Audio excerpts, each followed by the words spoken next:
Hernán Brienza es periodista de puesto.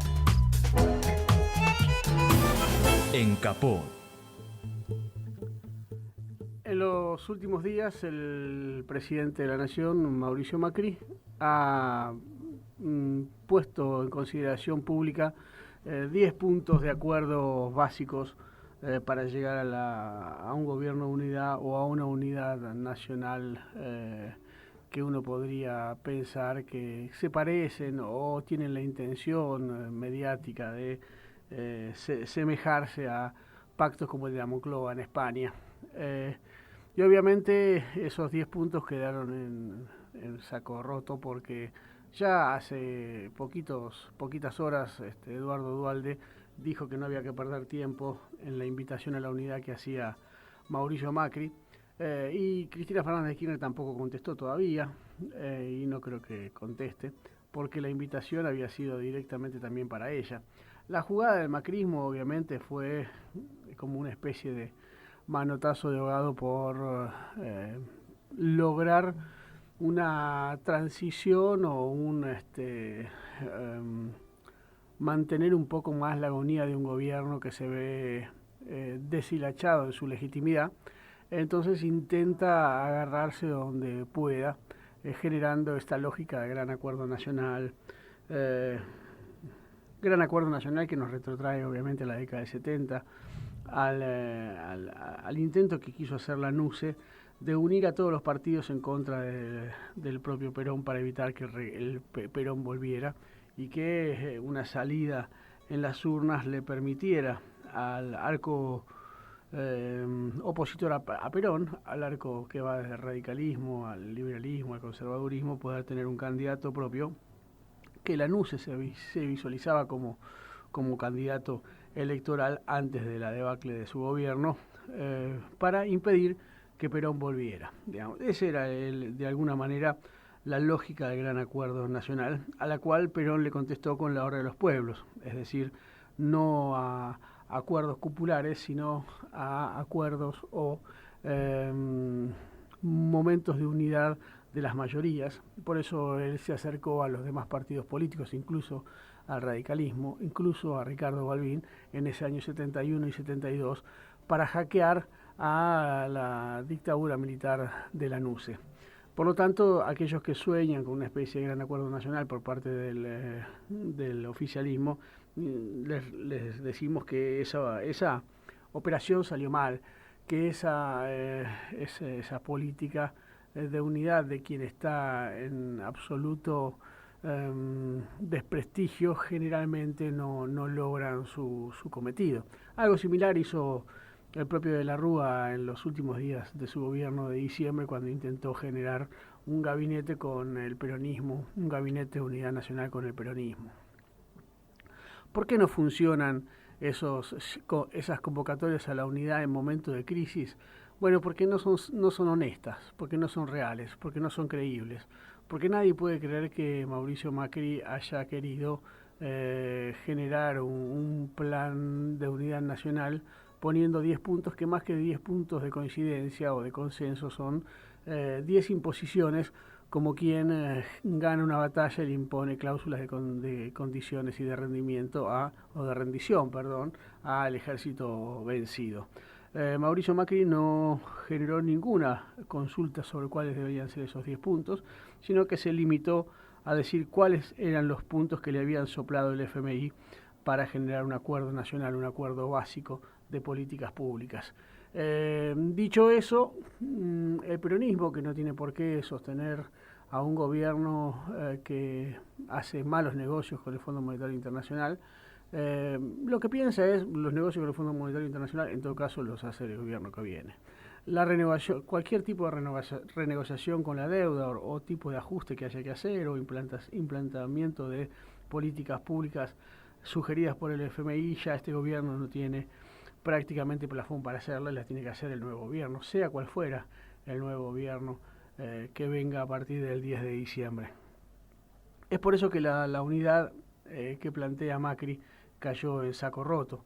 Nadie la escuchó, porque fundamentalmente es una un llamado a la unidad nacional que más que a un diálogo es a un monólogo donde a la oposición solamente le queda escuchar y al gobierno pretender imponer aquello que intenta imponer desde hace 2 o 3 años, o al menos desde diciembre del 2017, después de que ganó las elecciones de medio término.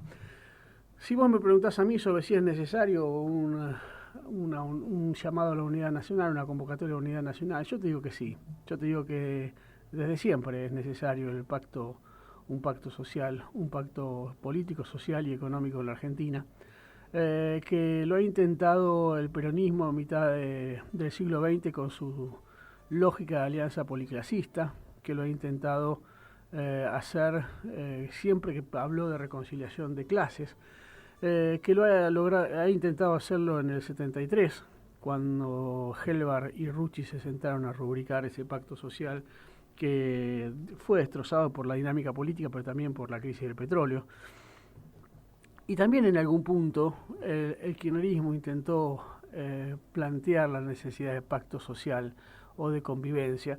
Y en el libro, sinceramente, en las últimas páginas, Cristina Fernández de Kirchner también habla de la necesidad de un nuevo pacto de convivencia, de un contrato social o de un contrato de convivencia. Por lo tanto, la idea del pactismo, la idea de la negociación, la idea de la reconciliación, está presente, es muy cara a la tradición nacional y popular y fundamentalmente al peronismo.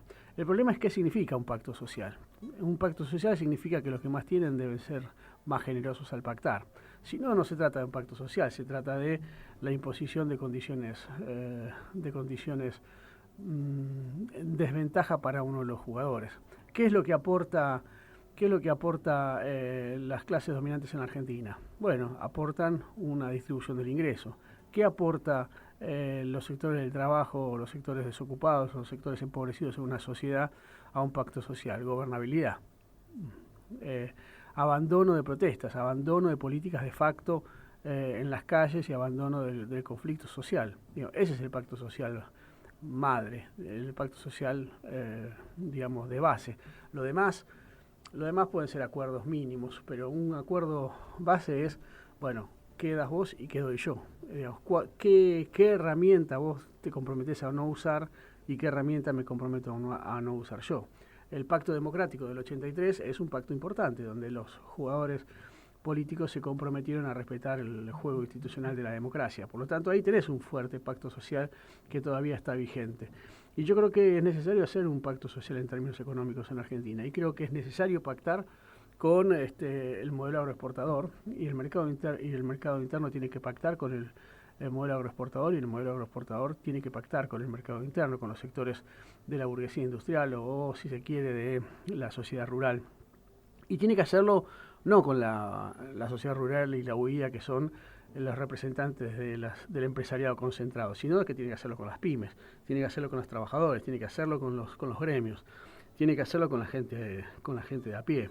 Porque si no, ese pacto social es un pacto cupular. ¿Cuál es el rol del Estado? Bueno, el rol del Estado es forzar ese pacto, es ser el lugar donde se puedan realizar las relaciones de amistad entre los distintos sectores. Vos me decís árbitro también, digamos. En Argentina es necesario un nuevo compromiso, social porque sin ese compromiso es imposible, dada como están las cosas, es imposible el diálogo entre las distintas formas de ver la Argentina. La Argentina liberal conservador y la Argentina nacional y popular no están posibilitadas hoy de mirarse a la cara, ni siquiera están posibilitadas de sentarse en una mesa a dialogar un domingo de Pascuas o una noche buena en Navidad. Por lo tanto, hay que sentarse a dialogar, hay que sentarse a escuchar, hay que hay que convocar a tener reglas de juego claras, pero ¿sabes qué? Tiene que partir de la generosidad, no tiene que partir del ajuste de los más pobres, tiene que partir de la generosidad de los más beneficiados en la sociedad. Si no, estamos hablando de cualquier otra cosa y no de pacto social. Quiero dedicarle este programa a 2 muertos queridos. Uno es Evita, que hoy hubiera cumplido 100 años y de los cuales estuve hablando en esta radio hace un ratito, así que no me voy a repetir mucho. Ya lo dije, los oyentes de Radio Caput ya saben lo que pienso de ella. Y segundo, el canca Juan Carlos Dante Gullo, a quien le mando un abrazo. Seguramente están juntos en este momento, porque el Canca pudo conocer a Perón, pero no pudo conocer a Evita. Así que debe estar allí, en ese lugar que nosotros creemos que existe. Mientras tanto, los que estamos acá, en este valle de lágrimas, hacemos lo posible y lo imposible para que convertirlo en un mundo agradable.